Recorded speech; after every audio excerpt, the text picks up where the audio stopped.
The new secretary froze when she saw her lost brother's childhood photo with the boss. The morning light filtered through the floor-to-ceiling windows of the executive office, casting everything in a soft, golden glow. Lucy Harper clutched the silver tray a little too tightly, her knuckles white against the polished metal as she made her way across the plush carpet toward the massive mahogany desk where her new boss sat. "First day jitters," she told herself. "That's all this is." Richard Bennett didn't look up when she entered. He was 52, though he carried himself like a man who'd lived twice that long. Shoulders weighted down by invisible burdens, eyes tired in a way that sleep could never fix. His perfectly styled gray hair and immaculate charcoal suit probably cost more than Lucy would make in a year, maybe 2. He just kept signing papers with sharp, mechanical strokes of his pen, like he'd forgotten how to do anything slowly. "Your coffee." "Mr. Bennett," Lucy said quietly, setting the cup down on a leather coaster. "Thanks." The word came out flat, automatic. He still didn't look at her. Lucy turned to leave, already mentally running through her task list for the day, when something stopped her cold. It was just a photograph. Nothing dramatic, nothing special. Just a simple silver frame sitting next to his computer monitor. But the image inside made her heart skip a beat. 2 boys smiled at the camera. The older one, maybe 8 years old, had the same dark eyes as Richard Bennett, though they held a lightness that had long since disappeared from the man's face. The younger boy, barely 5, was hugging a ratty teddy bear like his life depended on it. But it wasn't the boys that stole the breath from Lucy's lungs in the background. Slightly out of focus, stood a tiny girl with messy brown hair twisted into 2 crooked braids. She was holding the older boy's hand, her face caught mid-laugh, frozen in a moment of pure, uncomplicated joy. Lucy knew that girl. Or rather, she knew the feeling that photograph gave her. That strange, aching recognition you get when you remember something you shouldn't be able to remember. The room tilted slightly. She steadied herself against the edge of the desk. A backyard, yellow flowers everywhere, a voice calling out, "Come on, my little Lucy." Smile for the camera. The smell of fresh-cut grass, warm sunshine on her face. A hand, bigger than hers, safe and protective, wrapped around her tiny fingers. And then, nothing. Just the hollow emptiness that had followed her around for 18 years. The blank space where her early childhood should have been. "Miss Harper." Richard's voice snapped her back to reality. He was looking at her now, actually looking at her for the first time since she'd started that morning. His brow was furrowed with what might have been concern. Though his expression was so guarded, it was hard to tell. "Are you all right?" Lucy blinked rapidly, forcing herself to focus. Her cheeks flushed hot with embarrassment. "Yes, I'm so sorry, Mr. Bennett. She gestured weakly toward the photograph. "That's a beautiful picture." Richard's gaze shifted to the frame, and something in his face softened. Just barely. Just for a second. But Lucy saw it. He reached out and touched the edge of the photograph with one finger, the way you might touch something precious and fragile that you're terrified of breaking. "Yeah," he said quietly. "It's from a long time ago. I was 8. He paused, and Lucy could practically see him deciding how much to share with this stranger who made his coffee. "That's my younger brother, Daniel. He passed away not long after this was taken."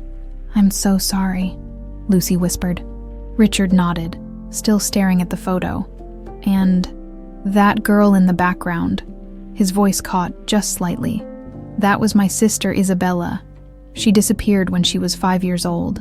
Been looking for her for 18 years now." The world seemed to stop spinning. Lucy's pulse pounded in her ears so loudly she was sure Richard could hear it. 18 years.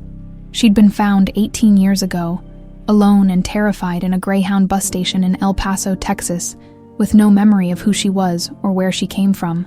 The only thing she could tell the police was her name, or what she thought was her name. Isabella. The social worker had written it down as Lucy, because that's what it sounded like when a traumatized 5-year-old said it over and over again. And eventually, Lucy Harper was who she became, the adopted daughter of kind people who gave her a home and a life, but could never give her back the memories she'd lost. How did it happen? The question came out before Lucy could stop herself. How did she disappear? Richard leaned back in his chair, and for a moment he looked every one of his 52 years, plus a few more for good measure, My mother died in a car accident. It was chaos, funeral arrangements, relatives coming in from all over, everyone falling apart. Isabella was playing in the backyard one minute, and the next, he made a helpless gesture with his hand. Gone, like she'd never existed. We looked everywhere. Police searched for months, but it's like she just vanished into thin air. You never found any trace of her. Nothing. The word came out bitter. Sometimes I wonder if someone took her. Sometimes I think maybe she just wandered off and got lost. We lived near the highway back then. Could have been anything. He shook his head, as if physically trying to shake off the memories. I'm sorry, Miss Harper. I shouldn't be dumping all this on you. It's your first day. No, it's okay, Lucy said, even though nothing about this was okay. Her hands were shaking. She clasped them behind her back so he wouldn't see. I hope you find her someday. Richard gave her a sad smile that didn't quite reach his eyes. Thank you, but after 18 years, you learn to accept that some things are just gone forever. Lucy excused herself as quickly as she could without seeming rude, practically fleeing from the office. She made it to the bathroom before her knees gave out. She gripped the edge of the sink and stared at her reflection in the mirror. Brown hair, dark eyes, a face she'd looked at every day of her life but never really known. Could it be? Could she actually be? No, that was crazy. Impossible. The world wasn't that small. Destiny wasn't that neat. There were probably thousands of little girls who'd gone missing around that time. The fact that she'd been found in Texas and Richard's sister had disappeared here meant nothing, except for the photograph, except for that flash of memory. Yellow flowers and sunshine and a voice calling her Little Lucy, except for the fact that her heart recognized that image in a way her mind couldn't explain. Lucy splashed cold water on her face and took a deep, shaky breath. She had work to do, questions to answer, and somehow, some way, she needed to figure out if the impossible might actually be true. Lucy didn't go home that night. Instead, she drove to the 24-hour diner on 5th Street, ordered coffee. She didn't drink and pulled out her phone with shaking hands. The adoption file. She'd scanned it years ago, kept it buried in a folder on her phone labeled Old Documents, because looking at it hurt too much. But now she needed to see it, needed to know if her mind was playing tricks on her, or if the impossible might actually be true. She opened the PDF and scrolled to the police report from April 18, 2007. Minor female, approximately 5 years old, found alone at Greyhound bus station. El Paso, Texas. At 14:37 hours, child appears confused and frightened. No identification, no accompanying adult. When asked her name, subject repeatedly says what sounds like Isa or Lucy. Medical examination shows no signs of abuse or neglect. Child is clean, well-fed, wearing quality clothing. No missing persons reports match description. Lucy's hands trembled so badly she almost dropped the phone. April 18, 2007, 3 days after that photograph was taken. 3 days after the last day together, she scrolled further. To the social worker's notes, child presents with possible traumatic amnesia, cannot recall parents, home address, or how she arrived at the bus station, keeps asking for the flowers, and someone named Richard or Richie, psychological evaluation recommended. Richard. She'd been asking for Richard. The coffee in front of her had gone cold. Lucy stared at it, watching her reflection warp and ripple in the dark liquid. How had she never put this together before?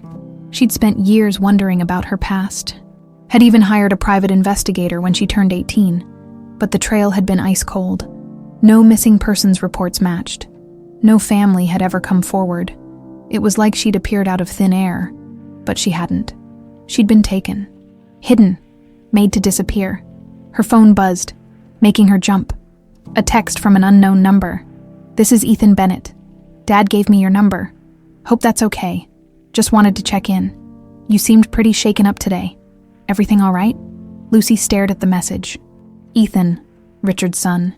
If she was really Isabella, that would make Ethan her nephew? The family tree made her head spin. She typed back, I'm fine, just processing. Thank you for checking. His response came immediately. Want to grab lunch tomorrow? No pressure. But Dad mentioned you're new to the city and I know some good spots. Lucy hesitated. Getting closer to this family felt dangerous, like standing at the edge of a cliff. But she needed to know more, needed to understand who these people were, what they remembered, whether her suspicions were completely insane or, sure, noon, perfect. I'll pick you up at the office. The next morning, Lucy arrived at work early and went straight to the employee break room, avoiding Richard's office entirely. She couldn't face him yet, not with all these questions burning in her mind, not when looking at him made her chest ache with a longing she didn't understand. But avoiding him turned out to be impossible. Miss Harper, his voice came from the doorway, making her spill coffee on the counter. Could I see you in my office, please? It wasn't a question. Lucy followed him down the hallway, hyper-aware of every step, every breath. His office felt different now. The photograph on his desk seemed to glow. Drawing her eye like a magnet, Richard gestured to a chair. I wanted to apologize for yesterday. I shouldn't have burdened you with my personal problems on your first day. That was unprofessional. It's fine, Lucy said, her voice steadier than she felt. Really, it's not fine. I saw how uncomfortable it made you. He ran a hand through his hair, looking tired. The truth is, talking about Isabella still gets to me. After all these years, you'd think I'd have made peace with it, but he trailed off, looking at the photograph. Some losses don't heal. They just become part of who you are. Lucy's throat tightened. Mr. Bennett. Richard, please. Richard, can I ask you something? The words came out before she could stop them. When Isabella disappeared, did the police ever find any leads? Anything at all? His expression shifted, surprised by the question. Why do you ask? Because I think I might be her, Lucy wanted to say. Because everything lines up too perfectly to be coincidence. Because when I look at that photograph, I remember things I shouldn't be able to remember. Instead, she said, I'm just curious. It's such a tragic story. Richard was quiet for a moment, studying her face in a way that made her feel exposed. Finally, he spoke. No real leads. A few false sightings. People claiming they'd seen her, but nothing concrete. The detective on the case thought maybe she'd wandered onto the highway, that someone might have picked her up, taken her somewhere far away. His voice cracked slightly. We searched for months. Years, really. But it's like she vanished into thin air, or into a bus station 300 miles away. I'm sorry, Lucy whispered. I can't imagine how hard that must have been. The hardest part was not knowing. Was she alive? Dead? Hurt? Happy? My mind would go to dark places, imagining every terrible possibility. He looked directly at her. That's why I keep her photograph here, so I never forget to keep looking. Even after all this time, I check missing persons databases, follow up on tips, anything. Because what if she's out there somewhere wondering why her family never came for her? Lucy's vision blurred with tears she couldn't explain. She blinked them back quickly, but not before Richard noticed. Miss Harper, are you all right? Yes, sorry, it's a very moving story. She stood abruptly. I should get back to work. Of course. And Lucy. She turned at the door. Thank you for listening. Not many people want to hear an old man talk about ghosts from the past. You're not old, Lucy said automatically. And she's not a ghost. She's a person who deserves to be found. Something in Richard's expression shifted. Hope, maybe, or recognition. But before Lucy could analyze it, she fled the office, her heart hammering against her ribs. Lunch with Ethan was easier than she'd expected. He took her to a small Italian place downtown, all red checkered tablecloths and the smell of garlic bread. He was charming, funny, completely unpretentious despite clearly having money. So, he said over pasta, how are you surviving working for my dad? He can be pretty intense. He's been kind to me, Lucy said carefully. That's because you're good at your job, trust me.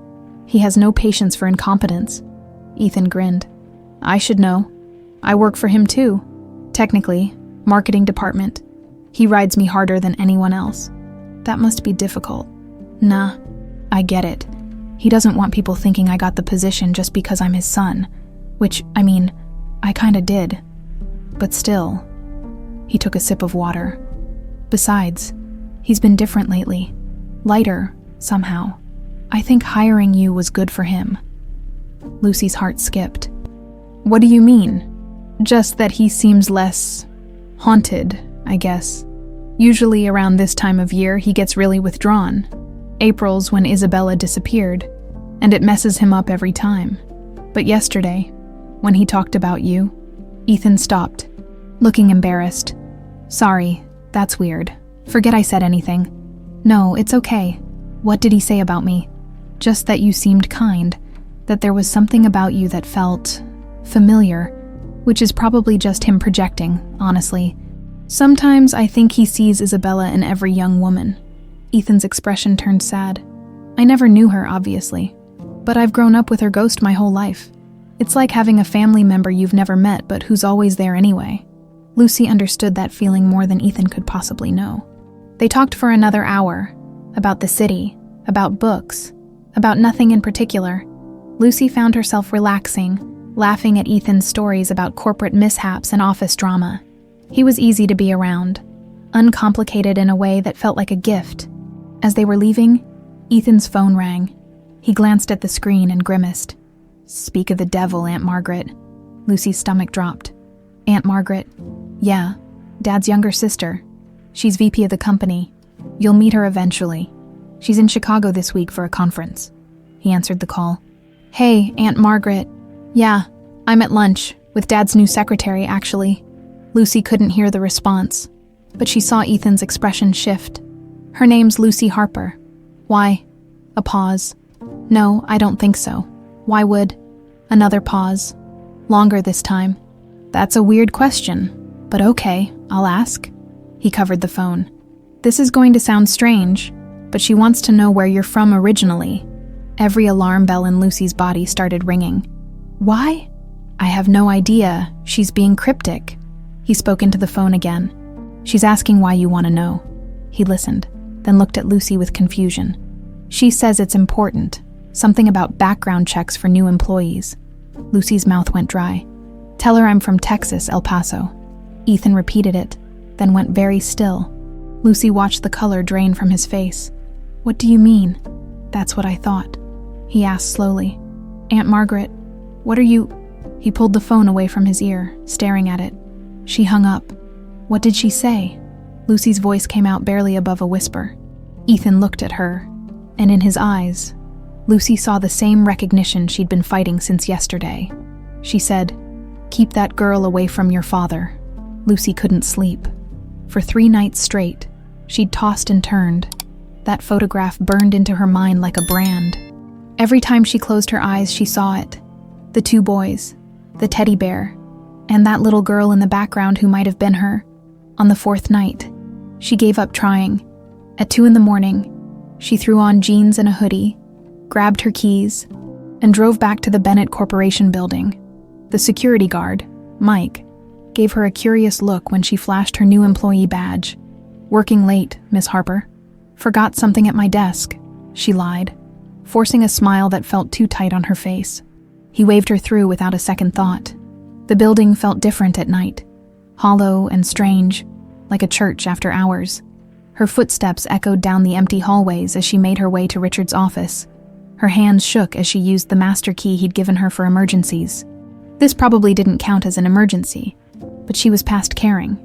The office was dark except for the glow of the city lights through the windows. Lucy flicked on the desk lamp and there it was. The photograph, right where it had been haunting her for days. She picked up the frame with trembling fingers. The glass was cool against her palms. For a long moment, she just stared at that little girl, searching for herself in those features. The longer she looked, the more certain she became. That was her smile. Those were her eyes, with her heart hammering against her ribs. Lucy turned the frame over. The back was held in place by tiny metal clips. She carefully removed them, her fingers clumsy with nerves, and lifted out the photograph. There, written in faded blue ink on the back, was a note. Bennett Family Garden, April 15, 2007. Richard 8, Daniel 5, Isabella 5. Last day together, April 15, 2007. Lucy sank into Richard's desk chair. The photograph clutched to her chest. She'd been found on April 18, 2007, 3 days after this picture was taken. 3 days after the last day together, The adoption papers her parents had shown her flashed through her mind. The police report. The social worker's notes about a little girl found wandering alone in a bus station, crying and asking for someone named Lucy or Isa or something that sounded like that. No eyed, no family, no memory of how she'd gotten there. "Oh my God," she whispered to the empty office. "It's me. It's really me." But knowing it in her gut and proving it were two different things, she needed more, something concrete, something undeniable. Lucy carefully put the photograph back in its frame and replaced it on Richard's desk, exactly as she'd found it. Then she slipped out of the office and drove home, her mind racing the entire way. The next morning, Lucy arrived at work early, coffee in hand and a plan that terrified her. She'd rehearsed what she would say 100 times during the sleepless hours before dawn. But now, standing outside Richard's office, all those carefully prepared words evaporated like steam.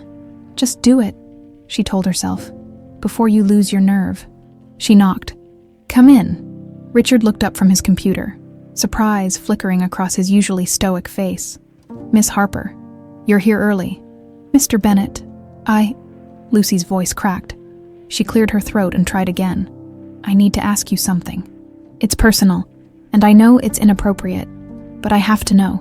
He leaned back in his chair, studying her with those dark, tired eyes. "All right, your sister, Isabella." The name felt strange in her mouth, like trying on clothes that might have been made for you. Did she have any distinguishing marks, birthmarks, scars, anything that could identify her? Richard's expression shifted from curious to guarded. "Why are you asking me this?" "Please," Lucy said, and she hated how desperate she sounded. "Just, please answer the question." He was quiet for a long moment, his jaw working like he was chewing on words he didn't want to say. Finally, he nodded slowly. She had a birthmark on her left shoulder, shaped like a crescent moon. His voice dropped to barely above a whisper. "My mother used to say it meant Isabella was blessed by the night sky." Lucy's heart was beating so hard she thought it might crack right through her chest. Her hands moved to the collar of her blouse, fingers fumbling with the top button. "Miss Harper, what are you—" She pulled the fabric aside, exposing her left shoulder. There, pale against her skin, was a small crescent-shaped mark. She'd had it her whole life, had never thought much about it. Just one of those random things bodies do. But Richard's face went white as a sheet. The pen he'd been holding clattered to the desk. He stood up so fast his chair rolled back and hit the window with a dull thump. "No," he breathed. "That's not possible. I was found in El Paso, Texas, on April 18th, 2007, Lucy said, the words tumbling out now that she'd started. "I was 5 years old. I had no memory of where I came from or who I was. The only name I could say was something that sounded like Isabella or Lucy. I've spent my whole life wondering who I really am, where I came from." She gestured toward the photograph on his desk. "And then I saw that picture and I remembered something. A backyard with yellow flowers. Someone calling me Little Lucy. And I thought maybe, just maybe."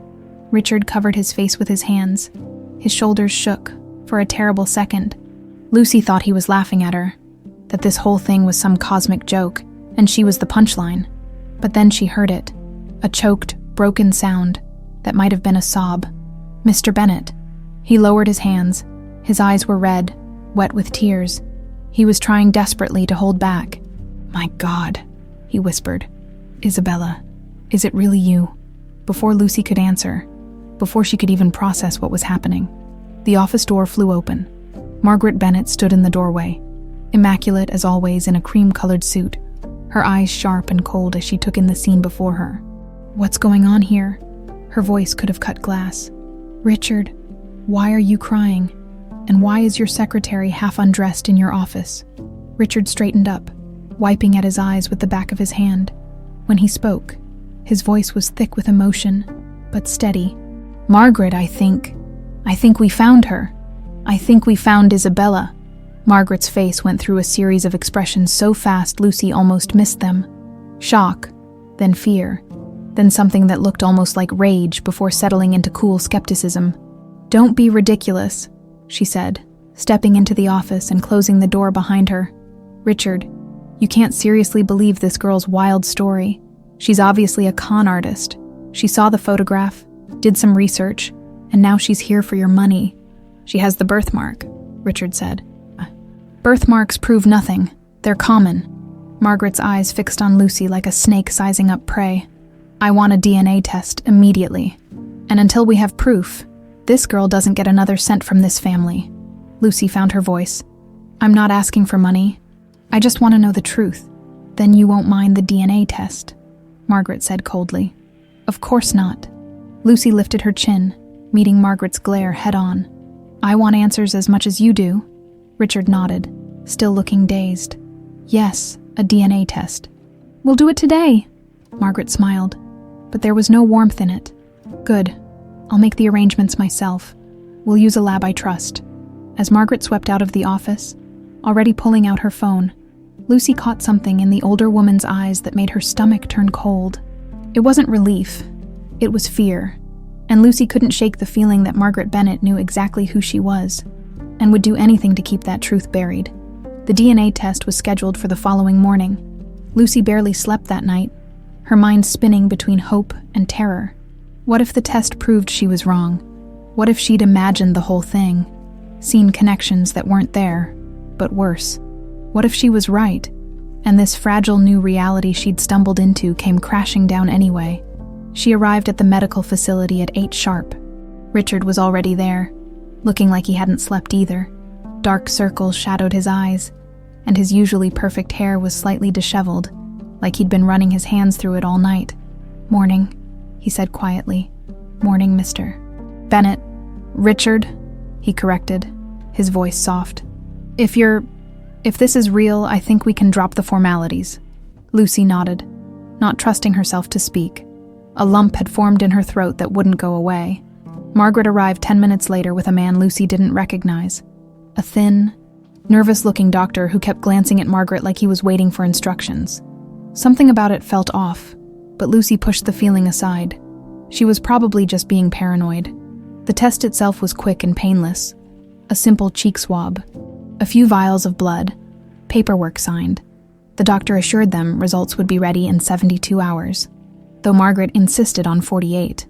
We're paying enough for this, she'd said coldly. I expect priority service. As they left the facility, Richard touched Lucy's arm gently. Would you like to get coffee? Talk. Before Lucy could answer, Margaret cut in. Richard, we have that meeting with the Singapore investors at 10. You can't be late. Richard's jaw tightened, but he nodded. You're right. He turned back to Lucy. Rain check. Of course. Lucy watched them walk to Richard's car, Margaret's hand possessively on her brother's elbow, leaning in to whisper something that made his shoulders tense. Whatever trust Lucy had been building with Richard, Margaret was already working to undermine it. The text message came that night while Lucy was heating up leftover Chinese food. Stop the act before something bad happens. Lucy's phone slipped from her hand, clattering onto the kitchen counter. She stared at the screen, her heart pounding. The number was blocked. Anonymous. Another message followed immediately. You're not who you think you are. Walk away while you still can. Her hands shook as she screenshot both messages. This wasn't just suspicion anymore. Someone was actively trying to scare her off. The next day at work, things got worse. Lucy arrived to find her desk had been moved to a cramped corner near the copy room. Her computer login wasn't working. When she asked it about it, they looked confused. Says here your access was revoked this morning, the tech guy said, squinting at his screen. By Margaret Bennett? That must be a mistake. I'll have to check with her before I can restore it. It took 3 hours to get her access back, and by then she'd missed 2 important meetings Richard had asked her to attend. When she finally tracked him down to apologize, Margaret was already in his office, her voice carrying through the door. Clearly not capable of handling the responsibilities. Perhaps we should consider... She had technical difficulties, Richard interrupted, but he sounded tired, worn down. Technical difficulties that seemed to follow her around, Margaret said smoothly. I'm just concerned about the company's efficiency, Richard, and your well-being. This girl has you emotionally compromised. Lucy knocked before she could hear Richard's response. Come in, he called. Margaret's expression was perfectly pleasant when Lucy entered. but her eyes were ice. "Oh, Miss Harper. Finally decided to show up. I apologize, Mr. Bennett. There was an issue with my computer access." "So I heard." Richard waved off her apology. "It's fine. We'll catch you up." Margaret stood, smoothing her skirt. "Well, I should let you two talk. Though, Richard, do think about what I said. Family matters shouldn't interfere with business." The way she emphasized family made it clear she didn't consider Lucy part of it. That evening, Lucy was walking to her car when someone fell into step beside her. She jumped, heart racing, but relaxed when she saw it was Ethan Bennett. "Sorry, didn't mean to scare you," he said, flashing an apologetic smile. He had his father's eyes but his mother's warmth, or so Lucy imagined. Never having met the woman, "It's okay, just been a weird few days." "Yeah, Dad told me." Ethan studied her face. "So you might be my long-lost aunt. That's pretty wild. If the DNA test comes back positive, and if it doesn't," Lucy shrugged, trying to seem casual even though the question terrified her. "Then I'm just some crazy girl who got really confused about a photograph." Ethan laughed. "I don't think you're crazy. And for what it's worth, I hope you are her, Isabella. I mean, Dad's been carrying that loss around for as long as I can remember. It'd be nice to see him actually happy for once." Something about Ethan's easy acceptance loosened the knot in Lucy's chest. "Thanks, that means a lot. Hey, speaking of family drama," Ethan lowered his voice, glancing around the parking garage. "Has Aunt Margaret been giving you trouble?" "What makes you ask that?" "Because she cornered me this morning, asking all these questions about you, where you're from, what your background is. Whether I thought you were trustworthy. It was intense." Lucy's stomach dropped. "What did you tell her?" "That I barely know you," which is true, but also that you seem nice. And Dad's a big boy who can make his own decisions. He paused. She didn't like that answer. Started going on about protecting the family legacy, not letting outsiders take advantage. It was weird, even for her. "Ethan, can I ask you something?" "Shoot. Do you know anything about your family's finances back in 2007, around the time Isabella disappeared?" His eyebrows shot up. "That's oddly specific." "Why?" Lucy hesitated. She barely knew this guy, but something in his open, honest expression made her want to trust him. Just a hunch. Probably nothing. Ethan pulled out his phone, typing something. "You know, Dad keeps all the old financial records in the company archives. I've got access." He looked up at her. "Want to do some digging?" "Seriously. Hey, if you're family, that makes you my aunt. Youngest aunt ever. But still, and if someone's messing with my family," his expression hardened in a way that reminded her of Richard, "I want to know about it." They met at Ethan's apartment that night. He'd pulled up decades of Bennett family financial records on his laptop, spreadsheets and bank statements filling the screen. "Okay, 2007, he muttered, scrolling. "What are we looking for? Anything unusual? Large transactions, debt, sudden influxes of money?" They worked in silence for 20 minutes before Ethan suddenly stopped. "Wait, look at this." He pointed to a series of entries from March 2007, just weeks before Isabella's disappearance. Margaret's personal accounts showed she was drowning in debt. Credit cards maxed out, loans in collections, threatening letters from creditors. "She was broke," Lucy breathed. "Worse than broke. She was about to lose everything." Ethan scrolled down. "But then look, May 2007, right after Isabella disappeared. Suddenly, she's got $500,000 deposited into her account, listed as inheritance distribution." Lucy felt cold. How much did Richard get? Ethan checked another file. Same amount. The estate was split between the surviving siblings after their mother died. He looked up at Lucy, his face pale. But if Isabella had survived, the inheritance would have been split 3 ways. Margaret would have gotten significantly less. The pieces clicked together with horrible clarity.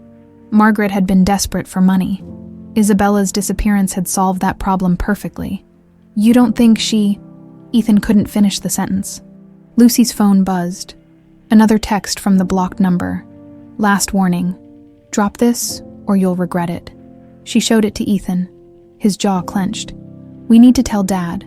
"And say what?" "That we think his sister kidnapped his daughter for money based on circumstantial financial records." "He'll never believe it." "Then we find proof," Ethan said firmly. Real proof. Because if Margaret did this, his voice shook with anger. She's not getting away with it. Lucy nodded, looking back at the damning numbers on the screen. The DNA results would tell them if she was Isabella. But these records, they might tell them who'd stolen her life in the first place. The next morning, Ethan showed up at Lucy's apartment with coffee and determination written all over his face. "We need more than financial records," he said, handing her a steaming cup.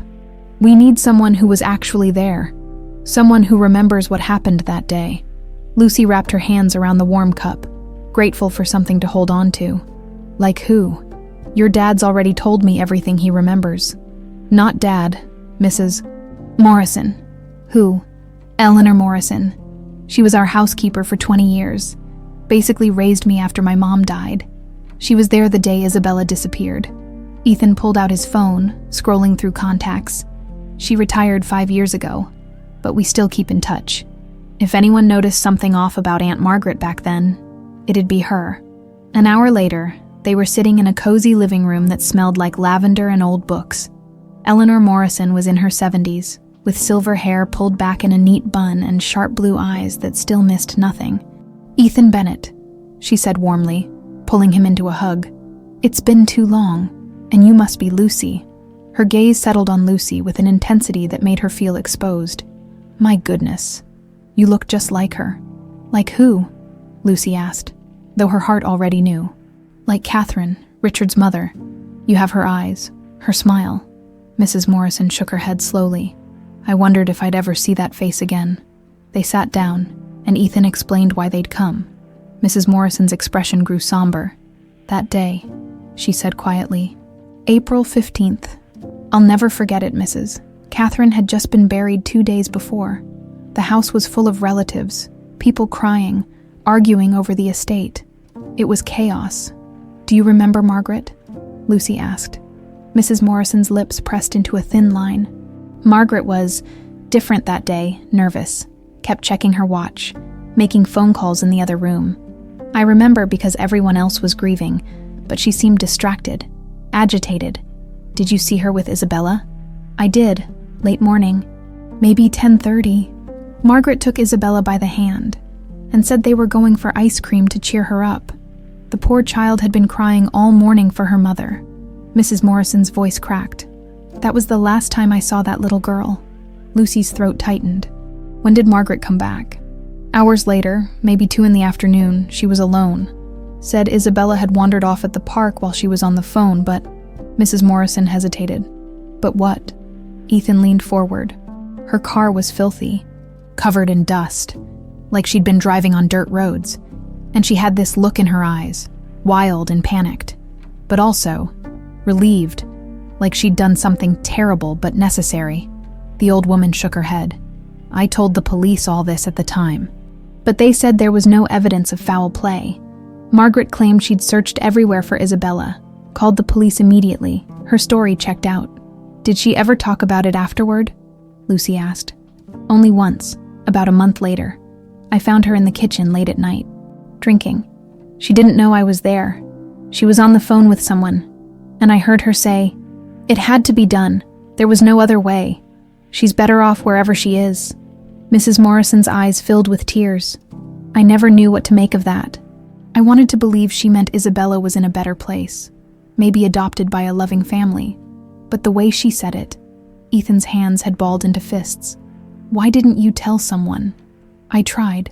I went to Richard, but he was so destroyed by grief. He couldn't hear it. Said I was looking for someone to blame because we all felt guilty, and Margaret. She threatened to have me fired if I kept spreading lies about the family. I needed that job, Ethan. I'm not proud of my silence, but I needed it." "It's okay," Lucy said gently, though her heart was pounding. "You're telling us now. That's what matters." Mrs. Morrison stood and walked to an old secretary desk in the corner. She pulled out a leather-bound book, a journal, worn and faded. "I kept diaries back then, still do. Helps me remember things, make sense of the world." She flipped through pages, then held the book out to Lucy. "This is from that week. Everything I observed, everything that felt wrong. I couldn't speak up then, but maybe this can speak for me now." Lucy took the journal with trembling hands. The entries were detailed, meticulous. Mrs. Morrison had documented Margaret's strange behavior, the suspicious phone calls, the dirty car, the relief in her eyes when she'd returned alone. But there was more. Entries from the weeks before showed Margaret's increasing desperation. Creditors calling the house, Margaret crying in her room, an overheard argument between Margaret and Catherine about money, about how the inheritance would be divided. Mom always planned to split everything equally among her 3 children. Mrs. Morrison said softly, but with Daniel already sick and Isabella so young, Catherine had set up trusts that would mature over time. Margaret needed cash immediately. The only way to get it was if there were fewer heirs. The pieces clicked together with horrifying clarity. Margaret hadn't just taken advantage of a chaotic situation. She'd planned it. That evening, armed with Mrs. Morrison's journal and the financial records, Lucy and Ethan decided it was time to confront Margaret directly. They found her in her office at Bennett Corporation, working late as usual. "Aunt Margaret, we need to talk," Ethan said, closing the door behind them. Margaret looked up, her expression instantly guarded when she saw Lucy. About what? About Isabella. About what really happened the day she disappeared. Something flickered in Margaret's eyes. Fear. Anger. Something dark. "I don't know what you're talking about. We have financial records showing you were drowning in debt," Lucy said, keeping her voice steady. "We have diary entries from Mrs. Morrison documenting your suspicious behavior. We know you took Isabella from the house that morning and came back alone hours later." Margaret stood slowly, her face pale but composed. That woman was always paranoid. And as for the debt, yes, I had financial troubles. That's not a crime. But kidnapping is, Ethan said quietly. Making a child disappear so you could inherit more money is... You have no proof. Margaret's voice was ice. Just the ravings of a senile old woman and some circumstantial financial records. You think that'll convince Richard? You think anyone will believe this ridiculous story? "The DNA results come back tomorrow," Lucy said. "When they prove I'm Isabella, all of this will make sense. The truth will come out." Margaret laughed, but there was no humor in it. "You stupid girl. You really think I'd let you take everything I've built? Everything I've worked for?" She stepped closer, and Lucy instinctively moved back. "I've spent 18 years making sure that little brat never came back. You think I'll let some nobody waltz in here and destroy my life? So you admit it," Ethan said, his voice shaking with rage. "You did take her. You made her disappear." Margaret's mask of composure cracked. "I did what I had to do. I was going to lose everything. My home, my reputation, everything. Catherine was going to split the inheritance 3 ways, but Daniel was dying anyway, and Isabella was just a child. She didn't need millions of dollars, I did." Her voice rose, hysteria creeping in. "I drove her to El Paso, left her at that bus station with enough money for food, and I left. I thought some nice family would find her, adopt her. She'd have a better life than being another Bennett, trapped by expectations and money. You left a 5-year-old child alone in a strange city," Lucy whispered, tears streaming down her face. "You stole my entire childhood, my family, my identity, for money." Margaret's face twisted. "You don't understand what it's like to have nothing, to watch everyone around you succeed while you fail. I had no choice. There's always a choice," Ethan said coldly. He pulled out his phone. "And you just confessed to everything. I've been recording this whole conversation." Margaret's face went white. "You wouldn't. Watch me." Ethan's finger hovered over his phone. "We're going to Dad right now, and then we're going to the police." Margaret lunged for the phone, but Ethan was faster. He stepped back, and Lucy moved between them. "It's over, Margaret," Lucy said quietly. "The truth is coming out whether you like it or not." Margaret stared at them both, and for a moment, Lucy saw it. Not the cold, calculating woman, but someone broken and desperate and terrified of losing everything she'd built on lies. Then Margaret's expression hardened. "Fine, but I'm taking you all down with me." The morning the DNA results were due, Lucy woke up at 5 a.m. and couldn't fall back asleep. She'd been dreaming about that bus station in El Paso. The cold tile floor, the echoing announcements, the feeling of being so completely alone that she might disappear entirely. In the dream, she kept calling for someone, but no one came. She got up and made coffee, watching the sunrise paint her tiny apartment in shades of gold and pink.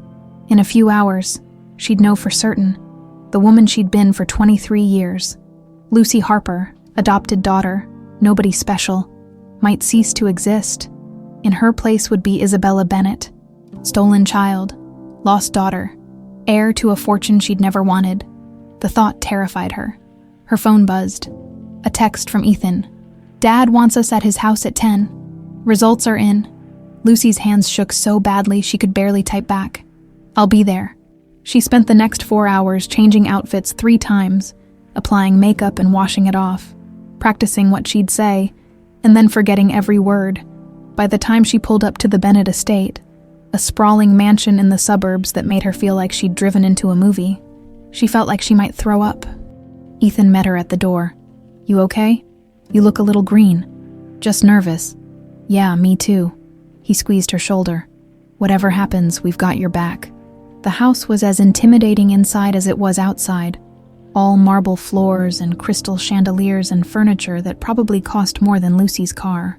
Richard was waiting in his study, a large envelope sitting on his desk like a bomb waiting to detonate. Margaret was already there, perched on the edge of a leather chair, her spine rigid and her face carefully neutral, when Lucy walked in. Margaret's eyes narrowed, but she said nothing. "Thank you for coming," Richard said. His voice was steady, but Lucy could see the tremor in his hands as he reached for the envelope. "I thought we should do this together. Whatever the results say, we deserve to know the truth." "Indeed," Margaret said coolly. "I'm looking forward to putting this charade to rest."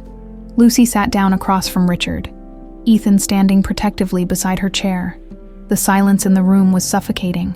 Lucy could hear her own heartbeat, could count each second that passed like drops of water hitting stone. Richard opened the envelope with agonizing slowness. Lucy watched his face as he pulled out the paper, watched his eyes scan the document once, twice, 3 times. His hands began to shake harder. His breath caught. "Richard." Margaret's voice had an edge to it. "What does it say?" Richard looked up at Lucy, and his eyes were full of tears. 99.9% probability of paternal match. His voice broke. "You're her. You're really her, Isabella." The room tilted. Lucy heard the words, understood them intellectually, but couldn't quite make them feel real. She opened her mouth to speak, but nothing came out. Richard stood, the paper falling from his hands as he moved around the desk. He knelt in front of Lucy's chair, taking her hands in his, tears streaming freely down his face now. "My daughter, my little girl. I thought I'd lost you forever." And that's when it hit her. Really hit her. This wasn't some abstract concept anymore. This man, this stranger who'd been her boss just a week ago, was her father, her real father, who'd been looking for her for 18 years, who'd never stopped hoping, who'd carried her photograph like a talisman against despair. Lucy started crying, and then she was in Richard's arms, both of them sobbing like the world was ending and beginning all at once.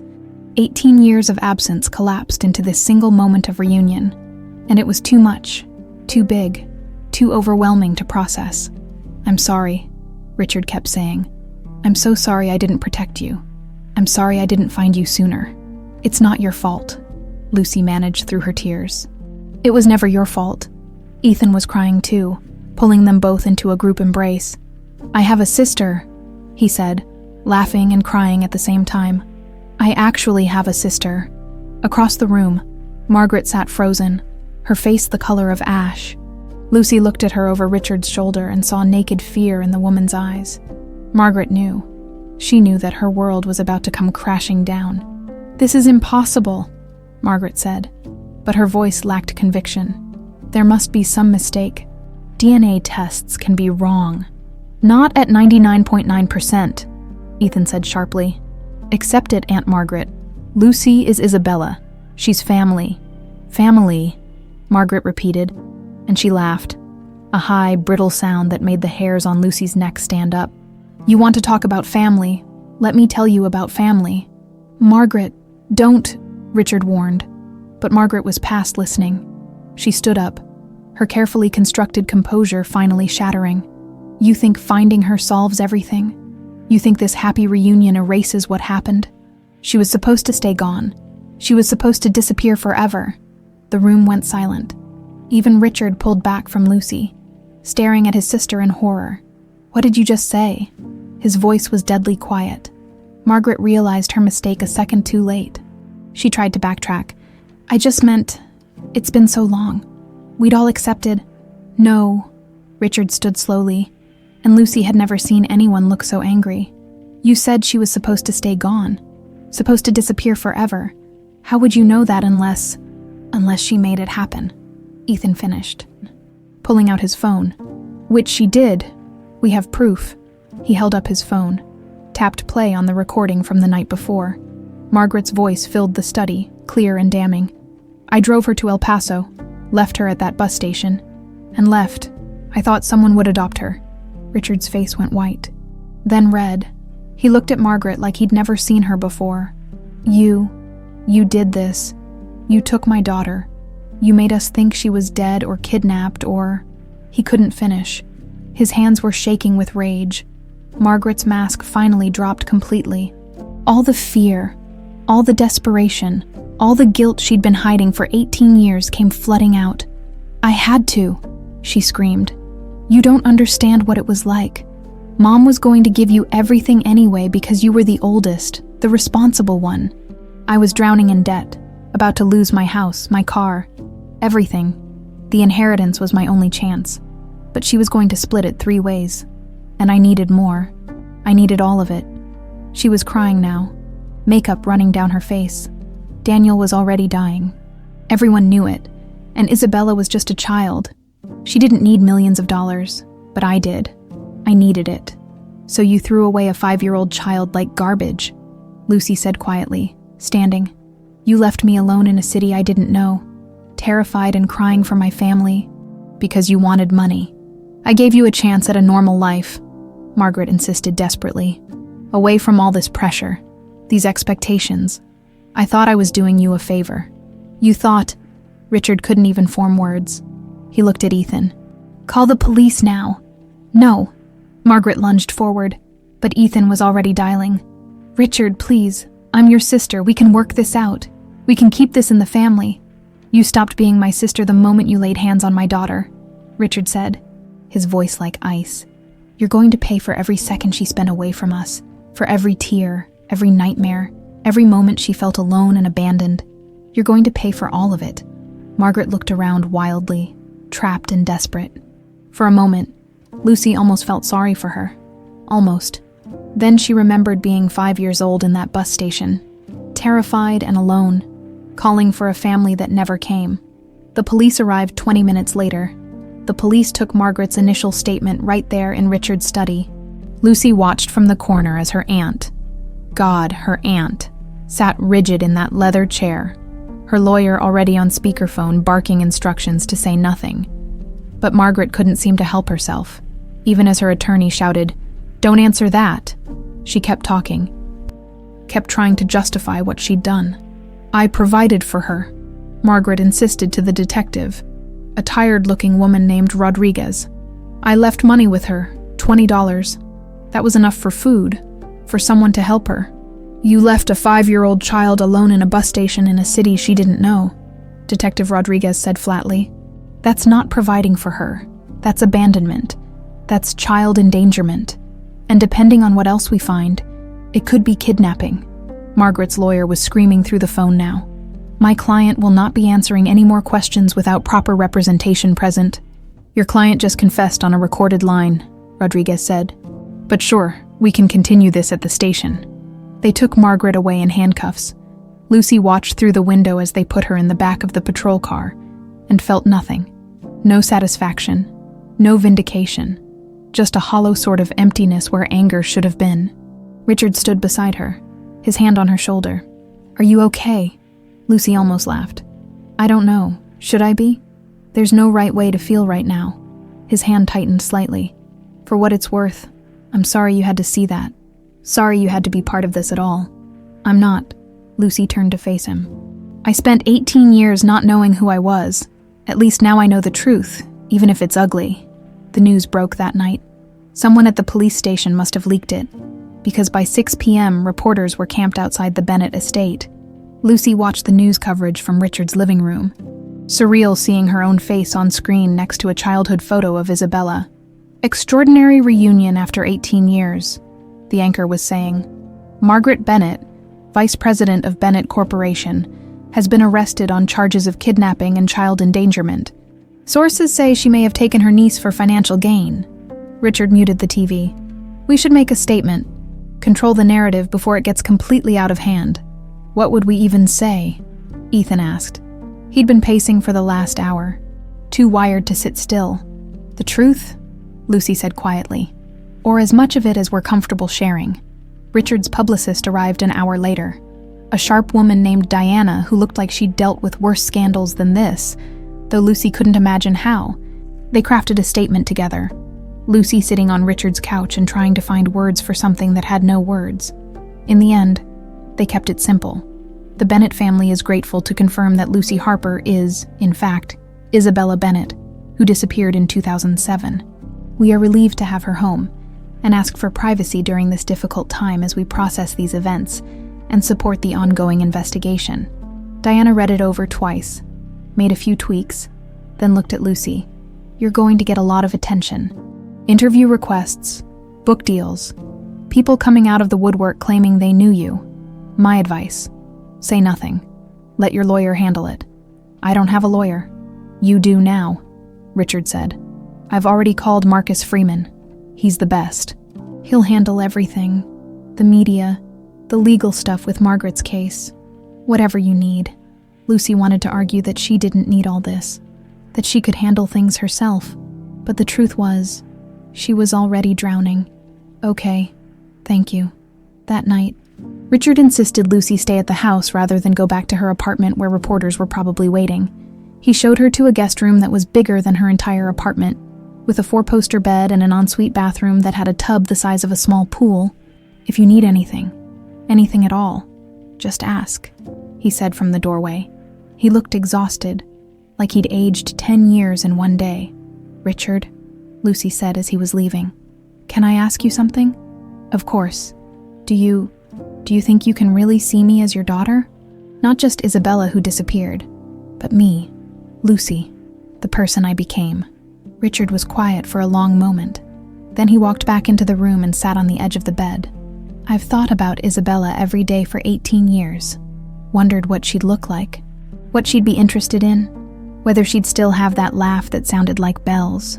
He smiled sadly. But you're right. You're not that 5-year-old girl anymore. You're Lucy Harper, who built a life from nothing, who survived something no child should have to survive, who grew into this strong, brave person. He looked at her directly. So yes, I can see you as my daughter, both Isabella and Lucy, because they're both you. Lucy's eyes filled with tears. I'm scared I'll disappoint you, that I won't be what you hoped for. Impossible, Richard said firmly. You came back to us. That's all I ever hoped for. The next few days were a blur of lawyers, police interviews, and avoiding cameras. Margaret pleaded not guilty, her lawyer arguing she'd had a mental breakdown after her mother's death and made a terrible mistake. The prosecution wasn't buying it, especially not with the financial records, and Mrs. Morrison's diary as evidence. Lucy had to testify in the preliminary hearing, recounting what she remembered of being found in El Paso, the trauma of not knowing who she was. The years spent wondering. Margaret sat across the courtroom, and for a moment their eyes met. Margaret looked away first. The judge set bail at $2 million. Margaret couldn't make it. She'd be staying in jail until trial. Good, Ethan said as they left the courthouse. Let her rot. But Lucy felt oddly empty about it all. This was supposed to feel like justice, like vindication. Instead, it just felt sad. A family torn apart by greed. A childhood stolen. 18 years lost that could never be recovered that night. Richard organized a small dinner. Just family, Lucy, Ethan, and himself. No lawyers, no press, no police. Just the three of them trying to figure out how to be a family again. I was thinking, Richard said over dessert, maybe we could plan a trip.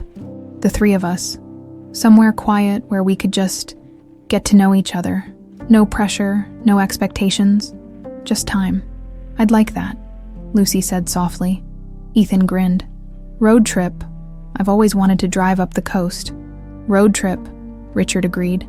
And he actually smiled. Really smiled. In a way Lucy had never seen before. For the first time since this whole thing started, Lucy felt something other than confusion or fear or anger. She felt hope. That maybe, despite everything Margaret had done, despite all the years lost, they could build something new. Not a replacement for what was stolen, but something real, something worth having. A family. Margaret's trial began 3 months later, on a gray October morning that matched Lucy's mood perfectly. The courthouse steps were packed with reporters, camera flashes going off like lightning as their car pulled up. "Ready?" Richard asked, his hand finding Lucy's. She wasn't, but she nodded anyway. The courtroom was smaller than Lucy expected, more intimate. Margaret sat at the defense table in a navy suit that probably cost a fortune, her hair perfectly styled, her posture impeccable. She looked every inch the successful executive, not a woman who'd destroyed lives for money. When Margaret's eyes found Lucy in the gallery, something flickered across her face. Regret, maybe, or fear. But it was gone so quickly Lucy couldn't be sure it was ever really there. The prosecution laid out their case methodically. Financial records showing Margaret's debts, Mrs. Morrison's diary entries, the timeline of Isabella's disappearance matching Lucy's appearance in El Paso, the DNA evidence proving Lucy was Isabella, and finally, the recording of Margaret's confession. Lucy watched the jury's faces as they listened to Margaret's voice. "I drove her to El Paso. Left her at that bus station and left. I thought someone would adopt her." Some looked shocked, others disgusted. One older woman in the back row was crying. Margaret's lawyer tried to paint her as a victim of circumstances, a grieving woman who'd made a terrible mistake in the aftermath of her mother's death, who'd panicked and made a choice she'd regretted every day since. "My client was drowning," the defense attorney said, pacing in front of the jury. "Financially, emotionally, mentally. She wasn't thinking clearly. She wasn't trying to hurt anyone. She genuinely believed she was giving Isabella a chance at a better life, away from the tragedy that had consumed the Bennett family." Lucy wanted to stand up and scream, but Richard's hand tightened on hers, keeping her grounded. The prosecution called Lucy to the stand on the third day. Walking up there, past Margaret's table, past the jury box, felt like the longest walk of her life. The prosecutor, a sharp woman named Janet Chen, gave her an encouraging nod. "Miss Harper, or should I say Miss Bennett, can you tell the court about your earliest memories?" Lucy took a breath. "I remember waking up in a hospital. I was 5 years old. A nurse was asking me my name, where I lived, who my parents were. I couldn't answer any of it. I didn't know." Her voice shook. "All I could say was something that sounded like Isa or Lucy. They thought it was my name. And before that, what do you remember? Fragments, a backyard with yellow flowers, someone calling me Little Lucy, a feeling of being safe, of belonging somewhere." Lucy's eyes found Margaret across the courtroom, and then nothing, just waking up alone in a place I didn't recognize. Terrified, not understanding what had happened or why no one came for me. "Can you describe what it was like, growing up without that knowledge?" Lucy's throat tightened. "It was like having a hole in my chest. My adoptive parents were wonderful. They loved me, but I always felt like part of me was missing. I'd have these dreams about a family I couldn't quite remember. I'd see other kids with their parents and wonder if mine were looking for me, if they missed me, if they even knew I existed." A tear slid down her cheek. "I spent 18 years wondering who I really was, and now I know it's because someone decided I wasn't worth keeping." Margaret flinched like she'd been slapped. The defense attorney cross-examined her, trying to establish that Lucy had had a good life, that she'd been adopted by loving parents, that she'd turned out fine despite everything, as if that somehow made what Margaret did acceptable. "Miss Harper, would you say your adoptive parents provided a stable, loving home?" "Yes."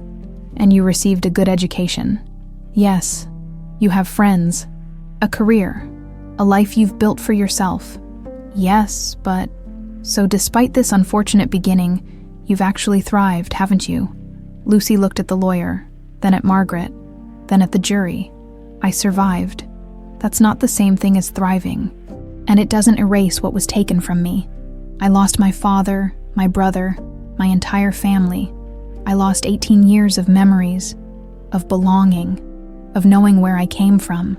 No amount of good grades or career success can give that back to me. The courtroom was silent. On the 5th day, Margaret took the stand. Her lawyer had advised against it. Lucy heard him arguing in the hallway during a recess. But Margaret insisted. She looked smaller up there, somehow, less formidable. Her hands shook as she was sworn in. The defense attorney led her through her version of events. The crushing debt, her mother's death, the chaos of the funeral, the moment of panic when she'd made a terrible choice. "I wasn't thinking clearly," Margaret said, her voice barely audible. "I was drowning in grief and fear and desperation. When I took Isabella that day, I genuinely believed," her voice cracked, "I genuinely believed I was giving her a better life, away from all the pain our family was going through. And in the 18 years since, have you regretted your actions? Every single day?" Margaret's eyes found Lucy. "Every single day I thought about her, wondered if she was okay, if she was happy. I told myself she had to be better off, that some nice family had taken her in, that she was living the life she deserved." It sounded almost convincing. Almost. Then the prosecution stood up for cross-examination. "Miss Bennett, you said you took Isabella because you believed she'd have a better life, but you also inherited a significant sum of money after her disappearance, correct?" Margaret's composure cracked slightly. "That's not why."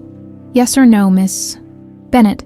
Did you inherit approximately $500,000 that would have been split with Isabella if she'd been present?" "Yes, but..." "And you used that money to pay off your debts, correct?" Yes. "And to purchase a new home, a new car, to fund your position at Bennett Corporation. The inheritance helped me get back on my feet, yes. So you benefited financially from Isabella's disappearance." Margaret's face flushed. "It wasn't about the money. Then what was it about?" Chen asked softly, dangerously. "Because you left a 5-year-old child 300 miles away in a strange city with $20 and no way to contact her family. That doesn't sound like someone trying to give a child a better life. That sounds like someone trying to make a child disappear." "I panicked." Margaret's voice rose. "I made a mistake. A mistake you didn't try to correct. A mistake you benefited from for 18 years. A mistake you only admitted to when you were caught." Chen leaned forward. "Ms. Bennett, did you or did you not tell your nephew, on a recorded phone call, that you spent 18 years making sure that Brat never came back?" Margaret's face went white. The courtroom erupted in whispers. I was upset. I didn't mean..." "You didn't mean what?" "That you deliberately kept Isabella's whereabouts a secret. That you threatened Lucy Harper when she started asking questions. That you tried to sabotage her relationship with your brother. She was going to take everything." Margaret finally screamed, her composure completely shattering. "Everything I'd worked for. Everything I'd built. I did what I had to do to survive, and I'd do it again if..." She stopped, realizing what she'd said. Her lawyer's head dropped into his hands. The jury looked horrified. Lucy felt Richard's arm around her shoulders as she watched Margaret fall apart on the stand. The mask finally, completely gone. This was the woman who'd stolen her childhood. Not the polished executive, not the grieving sister, but this, desperate, selfish, unrepentant. The judge called for a recess. Margaret was led back to her seat, her lawyer frantically whispering damage control that was 18 years too late. Lucy walked out of the courtroom and didn't look back. The jury deliberated for 6 hours. Lucy spent every minute of it in a private room off the courthouse hallway, unable to sit still, unable to think about anything except what was happening behind those closed doors.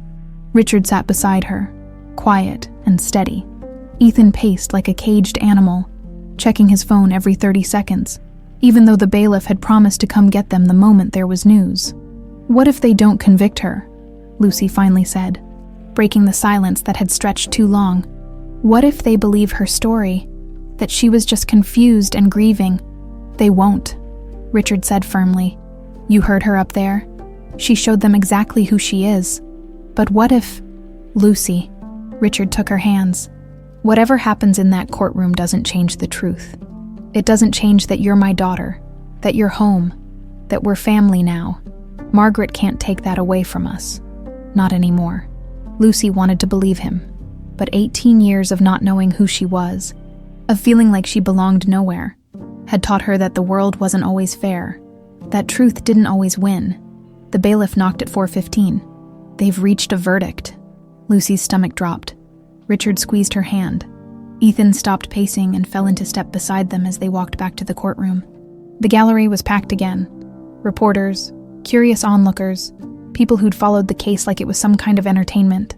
Lucy hated them all in that moment. Hated that her trauma had become a spectacle. Margaret was already at the defense table, sitting ramrod straight, her face carefully blank. But Lucy saw her hands clenched so tight on the table that her knuckles were white. All rise. The judge entered, and everyone stood. Lucy's legs felt like water. Has the jury reached a verdict? We have. Your Honor. The jury foreman stood, a middle-aged man with kind eyes. He didn't look at Margaret as he spoke. In the case of the state versus Margaret Bennett, on the charge of kidnapping in the first degree, we find the defendant guilty. The courtroom erupted. Lucy felt Richard's arm around her, felt Ethan's hand on her shoulder, but it all seemed far away, muffled, like she was underwater. Guilty. They'd said guilty. On the charge of child endangerment, we find the defendant guilty. Margaret made a sound, a choked gasp or maybe a sob. Her lawyer was already standing, asking for something, but Lucy couldn't hear over the ringing in her ears. On the charge of fraud and conspiracy to defraud, we find the defendant guilty. The judge banged his gavel, calling for order. When the room finally quieted, he looked at Margaret with something that might have been pity or might have been contempt. Lucy couldn't tell. Miss Bennett, you have been found guilty on all counts. Sentencing will be scheduled for 3 weeks from today. Until then, you will remain in custody without bail. This court is adjourned. Margaret turned in her seat, her eyes finding Lucy one last time. There was no defiance there now, no anger, just defeat and something that looked almost like regret. Lucy looked away first. Outside the courthouse, the press was a feeding frenzy. Cameras everywhere, microphones shoved in their faces, questions shouted from all directions. Miss Bennett, how do you feel about the verdict? Mr. Bennett, will you ever forgive your sister? What happens to the Bennett Corporation now? Richard's lawyer. Marcus Freeman stepped forward with a prepared statement. Richard had his arm around Lucy, shielding her from the worst of it. But she heard Marcus anyway. The Bennett family is grateful that justice has been served. We ask that you respect our privacy as we begin the process of healing and moving forward. There will be no further comment at this time. They pushed through the crowd to the waiting car. Lucy didn't breathe properly until the doors closed and they were pulling away from the chaos. It's over, Ethan said, leaning back in his seat. It's actually over. But Lucy knew it wasn't. Not really. Margaret would be sentenced, would go to prison, but the damage she'd done couldn't be undone. 18 years couldn't be given back.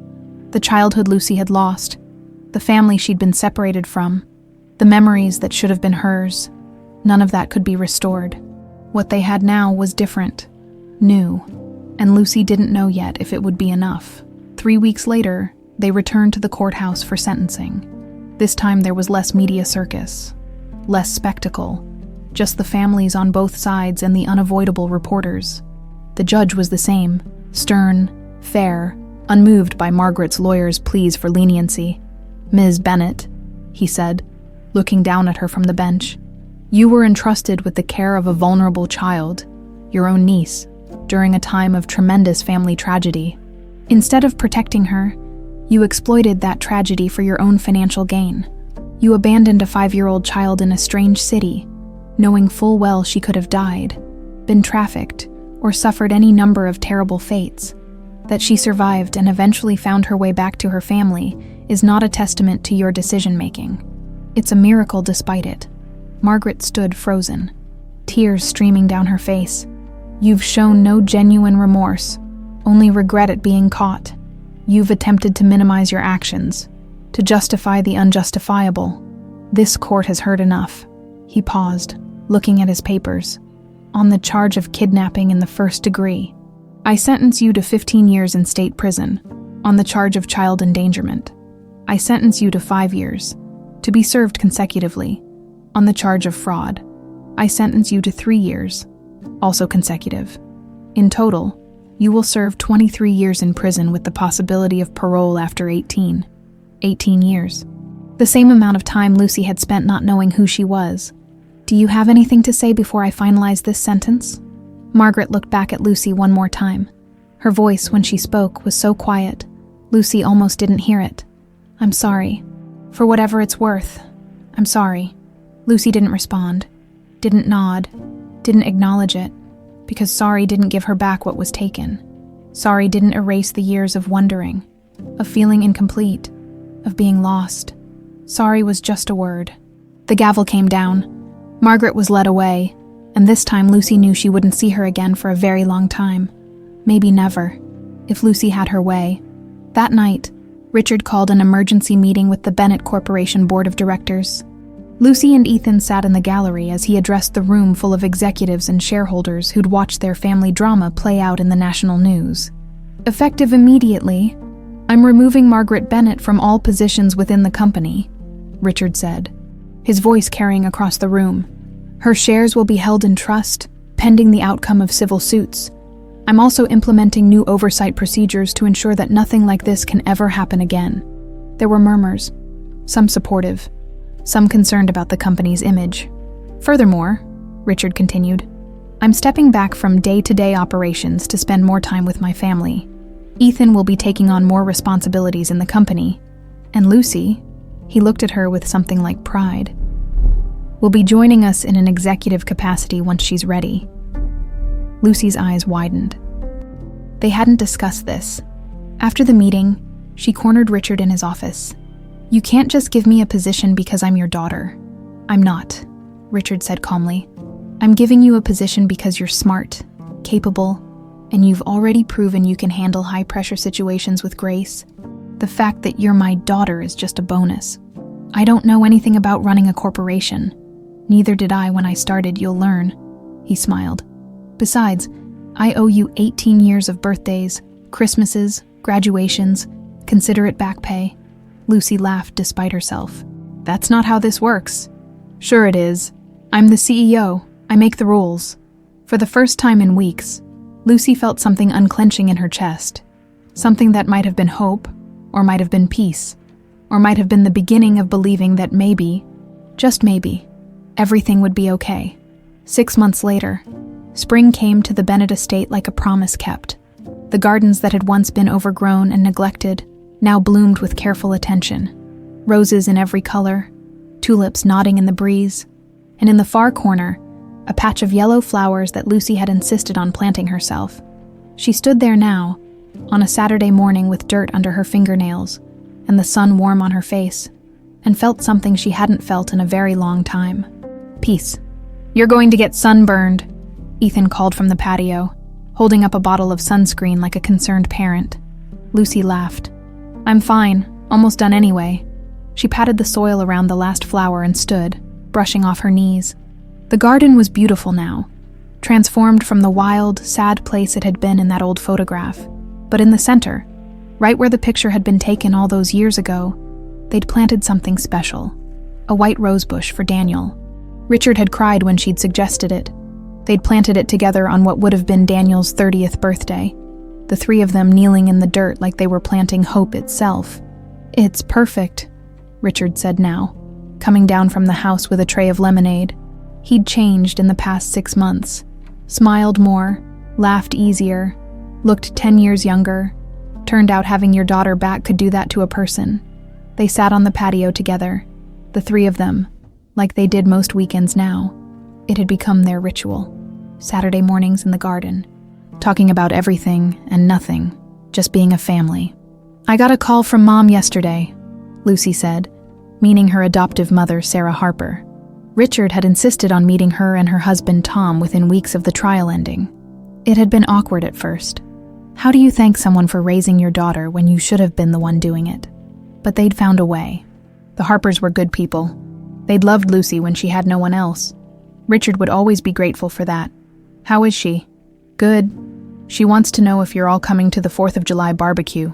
Wouldn't miss it, Richard said. And he meant it. The Harpers were family too now, in their own way. It was complicated and messy and sometimes uncomfortable, but it was real. Ethan's phone buzzed. He glanced at it and grinned. "Mom's asking if you're bringing potato salad or coleslaw." Lucy threw a napkin at him. "Tell her I'm bringing both because I'm an overachiever." They laughed, and Lucy marveled at how normal it all felt.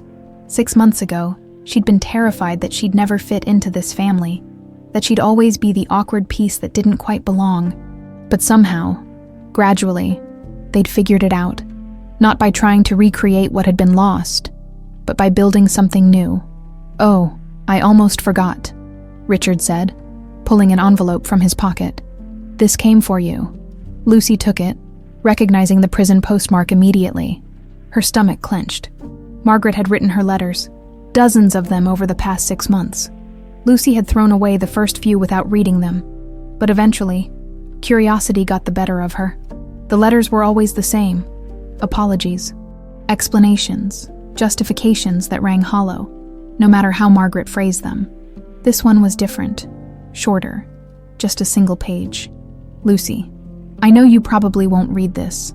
I wouldn't if I were you, but I need to say it anyway, even if you never see these words. I can't undo what I did. I can't give you back those 18 years. I can't erase the fear, the loneliness, the not knowing. I stole something precious from you, from Richard, from all of us, and I will spend the rest of my life, whether that's in here or someday out there, carrying that weight. I don't expect forgiveness.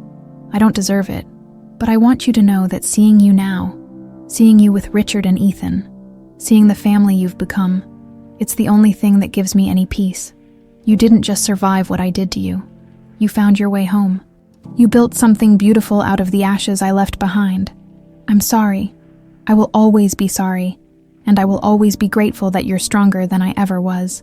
Margaret Lucy folded the letter slowly. She didn't know how to feel about it. Anger, sadness, pity, all of it mixed together in a knot she couldn't quite untangle. "You okay?" Richard asked gently. "Yeah."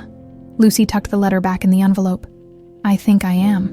And she was, because Margaret's apology, sincere or not, didn't change anything. It didn't give Lucy back what was taken, but it also didn't take away what she had now. This moment, this family, this sense of finally belonging somewhere. "You know what?" Lucy said suddenly. "I think I'm going to write her back." Ethan looked surprised. "Really?"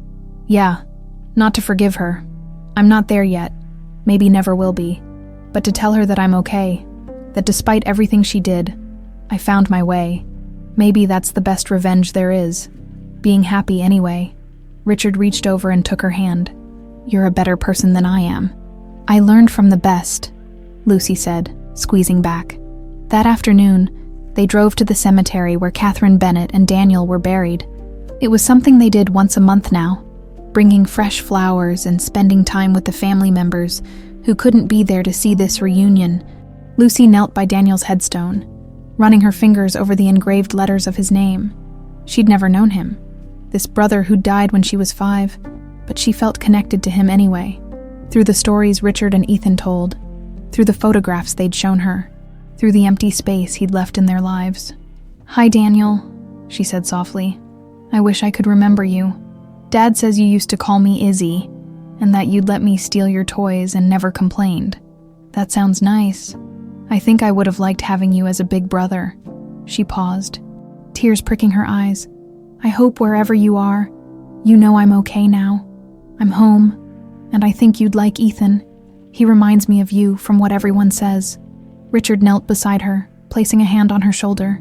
"He would have loved you, both versions of you, Isabella and Lucy." "I'm starting to think maybe they're the same person," Lucy said. "Maybe I don't have to choose. Maybe I can be both." "You can be whoever you want to be," Richard said. "You've earned that right." As the sun began to set, painting the sky in shades of gold and pink, they stood together by the graves, 3 people who'd found each other against impossible odds, who'd built a family from the broken pieces of the past. Lucy looked at the roses they'd placed on the graves, then at Richard and Ethan standing beside her, then at the world stretching out before them, full of possibility. For 18 years, she'd felt like she was missing something essential, like she was incomplete. But standing there in that cemetery, with her father's hand in hers and her brother's arm around her shoulders, Lucy finally understood. She hadn't been incomplete. She'd been waiting to come home, waiting to remember, waiting to become who she was always meant to be. Not Isabella or Lucy, but both. A person who'd survived the worst and came out stronger. A daughter who'd been lost and found her way back. A sister who'd never known her brother but carried his memory anyway. As they walked back to the car, Richard pulled her close. "I love you, kiddo. You know that." Lucy smiled, the words warm and solid and real. "I love you too, Dad." And she meant it, because this family, this moment, this peace, was worth every painful step it had taken to get here. Margaret had tried to tear them apart, had stolen 18 years they could never get back. But in the end, love had won anyway. Not because it erased the past, but because it gave them a future worth fighting for. Lucy looked back once at the cemetery, at the graves of the family members she'd lost, and silently made them a promise. She would live, she would be happy, she would make every day count, because that was the best gift she could give them, and the best revenge against the woman who'd tried to take it all away. The Bennett family drove home together as the stars began to appear. 3 people who'd found their way through darkness into light. And finally, after 18 long years, Lucy knew exactly where she belonged.